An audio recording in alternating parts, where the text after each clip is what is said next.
Hello students, welcome back to the channel. सबसे पहले आप लोग मुझे ये बताएंगे कि आप री एग्ज़ाम देना चाहते हैं या फिर कि अपना डिस्प्यूट सेटलमेंट कराना चाहते हैं। बात रही डिस्प्यूट सेटलमेंट की, तो बहुत सारे स्कूल जो है इस चीज़ को डिनाई कर रहे हैं और उनके प्रिंसिपल ने ये बोला कि आपका डिस्प्यूट सेटलमेंट से कुछ नहीं होने वाला है, आप री एग्ज़ाम ही दो। मतलब नोटिस आने के बाद भी इस तरीके की प्रतिक्रिया जो है स्कूलों के द्वारा करी जा रही है। तो इसके ऊपर अब आपके पास एक ही ऑप्शन बचता है, अगर कुछ नहीं हो पा रहा है तो आप री एग्ज़ाम ही दो। और री एग्ज़ाम की जो डेट है सीबीएसई ने ऑफिशियली जारी कर दी है और एक ऑफिशियल नोटिस भी जारी किया है, जिसको मैं अभी रीड आउट करके आप लोग को शॉर्ट में बता दूंगा कि क्या क्या चीज़ें, कौन कौन एग्ज़ाम दे सकते हैं, कब से दे सकते हैं, कैसे फॉर्म वगैरह फिलअप होंगे। ये सारी डिटेल्स मैं आज आप लोग को बताने वाला हूँ, तो वीडियो को बहुत ही ध्यान से देखना। लेकिन उससे पहले अगर चैनल पर नए हो तो चैनल को सब्सक्राइब कर दो और वीडियो को ज़्यादा से ज़्यादा भी शेयर करना, ताकि और भी जो बच्चे हैं उनकी भी हेल्प हो पाए, और अच्छी लगे तो लाइक भी कर देना। देखिए, सबसे पहले अगर मैं बात करूं, जो सीबीएसई ने कल सर्कुलर अपना जारी किया, उसमें सीबीएसई ने बताया कि रेगुलर के जितने भी कैंडिडेट्स हैं, चाहे उनकी कंपार्टमेंट आई हो, चाहे वो बच्चे अपना इम्प्रूवमेंट करना चाहते हो। इम्प्रूवमेंट करने का मतलब है जो बच्चे री एग्ज़ाम भी देना चाहते थे वो बच्चे भी इसके अंदर काउंट होंगे। इसके अंदर 4 पॉइंट बताए गए हैं, अभी मैं उसको भी एक्सप्लेन करने वाला हूँ। ठीक है, तो यहाँ पे देखिए, सबसे पहले उन्होंने जो कैटेगरी रखी है रेगुलर कैंडिडेट्स के लिए, वो कैटेगरी क्या क्या है। पहली कैटेगरी है यहाँ पे कि नॉट सेटिस्फाइड विद असेसमेंट, यानी कि ऐसे स्टूडेंट जो कि अपने असेसमेंट से सेटिस्फाइड नहीं है, वो स्टूडेंट क्या कर सकते हैं, candidates whose result has been declared pass based on the tabulation policy but they are not satisfied with the assessment, तो वो बच्चे भी अप्लाई कर सकते हैं।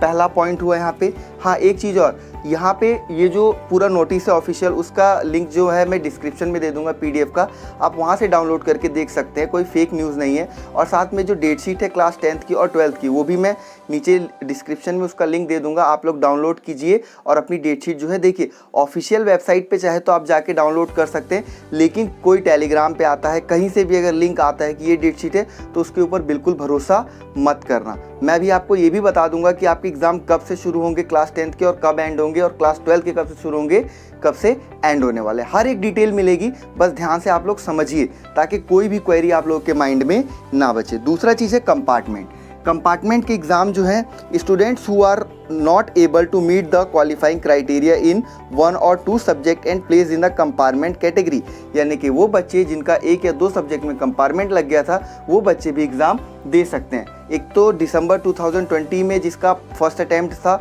वो नहीं दे पाए, वो भी दे पाएंगे, और जिसका मई 2021 में दूसरा अटैम्प्ट था, वो बच्चे भी इस कंपार्टमेंट के एग्ज़ाम को मतलब दे सकते हैं और अपने मार्क्स इंप्रूव कर सकते हैं। तीसरा है हमारा नॉन कंप्यूटेबल केसेस। कई बच्चों का ऐसा केस हुआ है कि उनका रिजल्ट अभी तक डिक्लेयर भी नहीं हुआ, तो वो बच्चे क्या करेंगे, वो बच्चे भी एग्जाम दे सकते हैं। Candidates whose result could not be prepared on the basis of tabulation policy in 2021, example regular candidates of improvement category, यानी कि जो रेगुलर कैंडिडेट्स थे इम्प्रूवमेंट कैटेगरी के, वो बच्चे भी एग्जाम दे सकते हैं। लास्ट ऑप्शन है हमारे पास 6 सब्जेक्ट केसेस, यानी कि candidates who have appeared in regular candidates in 6 subjects in 2021 and declared as on pass तो उन्हें डिक्लेयर कर दिया गया है, but could not clear any 1 subject from the 5 main subject, यानी कि वो उन 5 सब्जेक्ट्स में से कोई एक सब्जेक्ट जो है वो क्लियर नहीं कर पाए।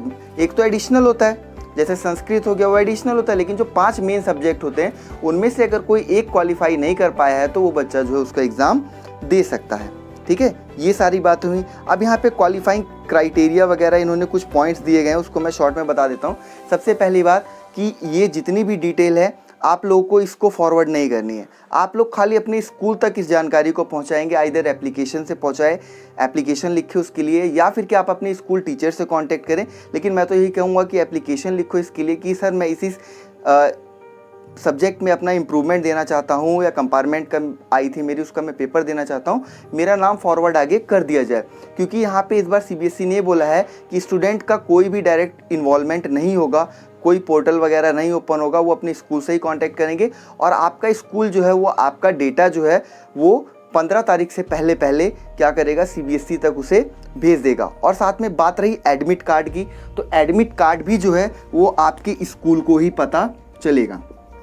ठीक है, आपका स्कूल आपको नोटिफाई कर देगा, सीबीएसई स्कूल को नोटिफाई करेगी, आपका स्कूल आपको नोटिफाई कर देगा कि आपको एडमिट कार्ड कब और कैसे डाउनलोड करना है, तो इसके लिए आपको परेशान नहीं होना। अब मैं कुछ और बातें बताता हूँ कि एग्ज़ाम जो है वो कब से स्टार्ट होंगे और इसमें कुछ जो पॉइंट लिखे गए हैं वो हमें जानना जो है बहुत ज़्यादा ज़रूरी है। तो सबसे पहले क्लास 10th के जो एग्ज़ाम्स हैं वो 25 अगस्त से स्टार्ट हो जाएंगे और वो चलेंगे 8 सितंबर तक, ठीक है। और दूसरा है क्लास 12th का जो है आपका 25 अगस्त से स्टार्ट होगा और ये एग्ज़ाम जो है वो चलेगा 15 सितंबर तक। 15 सितंबर तक एग्ज़ाम चलेगा। बात रही रिज़ल्ट की, तो रिज़ल्ट जो है वो आपका 31 सितंबर से पहले जो है वो रिलीज़ कर दिया जाएगा। लेकिन सीबीएसई ने अपने जो डेटशीट वाले आप पीडीएफ देखोगे तो वहाँ पे क्लियरली मेंशन भी किया है कि आप रिज़ल्ट के लिए जल्दबाजी नहीं कर सकते, बाकायदा ये बात भी है। और इस बात के लिए भी परेशान मत हो कि सीबीएसई जो इतना लेट रिज़ल्ट जारी करेगी, हम एडमिशन कैसे कराएंगे। अगर सीबीएसई लेट रिज़ल्ट जारी करेगी तो वहाँ पे सीबीएसई आपको एडमिशन कराने का भी मौका देगी। ऐसा नहीं है कि जो एग्ज़ाम और कंपार्टमेंट वाले बच्चे हैं वो एडमिशन ही नहीं ले पाएंगे, ठीक है। तो यहाँ पे परेशान मत होना, क्लास 10th के खासकर बच्चे, एडमिशन आपका होगा ही होगा।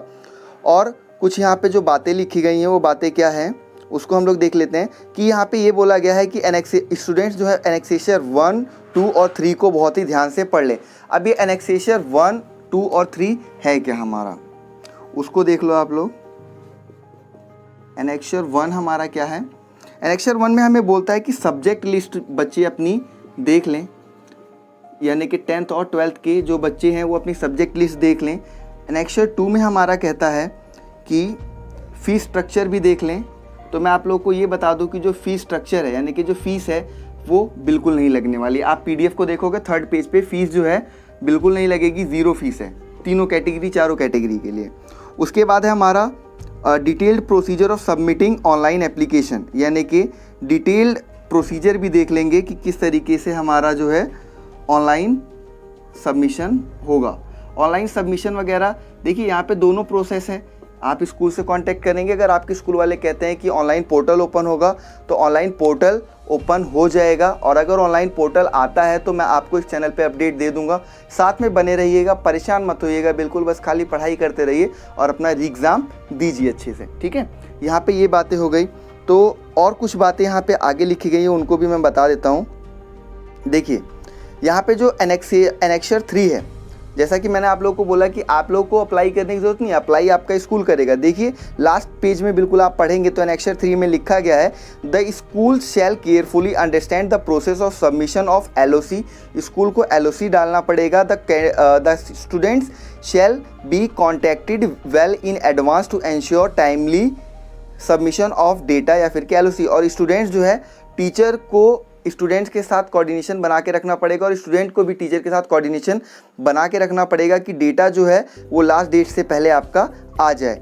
द स्कूल विल, अब इसमें कुछ पॉइंट्स दिए गए हैं। पहला पॉइंट है school will log in into the account by going on CBSE website. School जो है CBSE की वेबसाइट पे जाके अकाउंट में लॉगिन करेगा। दूसरा पॉइंट है the list of all regular candidates of the school will available on the school account. तो स्कूल के अकाउंट पे जितने भी रेगुलर स्टूडेंट हैं उनकी लिस्ट अवेलेबल होगी। थर्ड पॉइंट है the school will select the name of the candidate. School जो है कैंडिडेट का नेम सेलेक्ट करेगा, सब्जेक्ट सेलेक्ट करेगा और जो भी लिस्ट अवेलेबल होगी वहाँ पे वो अपीयर करने के लिए दे देगा। फोर्थ है हमारा the school will finalise the selection. Finally आपके स्कूल को ही सिलेक्शन करना है कि कितने बच्चे जो है एग्ज़ाम देंगे और कितने सब्जेक्ट में देंगे। तो इसके लिए आपको स्कूल को नोटिफाई करना बहुत ज़रूरी है। क्लास 10th और 12th दोनों सुन लो इस बात को, ठीक है। 10th और 12th के लिए दोनों, रिपीट कर रहा हूँ मैं फिर से इस बात को। और यहाँ पे जब आप एनेक्सेशन 2 पढ़ेंगे तो वहाँ पे साफ साफ लिखा गया है कि चाहे इंडिया में हो एग्ज़ाम चाहे अब्रॉड में हो, इसमें आपका कोई भी चार्ज नहीं लगने वाला है, यानी कि नो चार्ज। आपका पेज नंबर 2 पे एनेक्सेशन 1 पे जब आप देखोगे तो यहाँ पे आपका पेज नंबर 3 पे एनेक्सेशन है आपका। इसमें एनेक्सेशन 1 इसमें आपका सब्जेक्ट कोड दिया है, सब्जेक्ट नेम भी दिया है, ठीक है। तो आप अपना डेटशीट जो है PDF से प्रॉपरली लिख लेंगे, सब्जेक्ट कोड वगैरह लिख लेंगे, है ना। ये सारी चीज़ें आप लोग प्रिपेयर कर लीजिए अच्छी तरीके से। सो फाइनली जितना भी डिटेल था मैंने आप लोगों को बता दिया। बाकी आप लोग PDF से पढ़ सकते हैं और कोई भी डाउट है तो आप कमेंट सेक्शन में पूछिए। वीडियो अच्छी लगी तो लाइक करिए और अपने फ्रेंड्स के साथ ज़रूर शेयर करिए और चैनल पे नए हो तो सब्सक्राइब भी कर दो। Thank you for watching the video.